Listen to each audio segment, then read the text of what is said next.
लक्ष्मीनारायणाय नमः। ॐ श्रीरामकृष्णमारुत्यादिरूपाय नमः।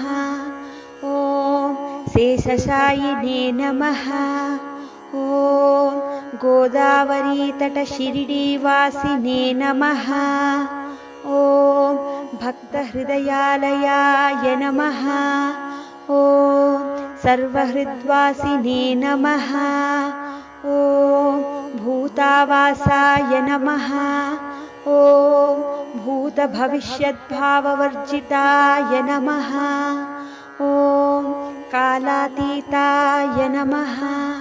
ॐ कालाय नमः। ॐ कालकालाय नमः। ॐ कालदर्पदमनाय नमः।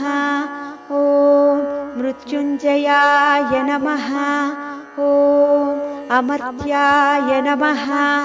ॐ मर्त्याभयप्रदाय नमः।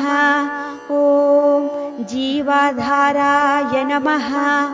ॐ सर्वाधाराय नमः। ॐ भक्तावनसमर्थाय नमः। ॐ भक्तावनप्रतिज्ञाय नमः।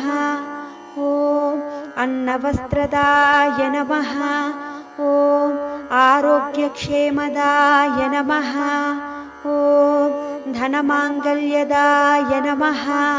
ॐ बुद्धिसिद्धिदाय नमः।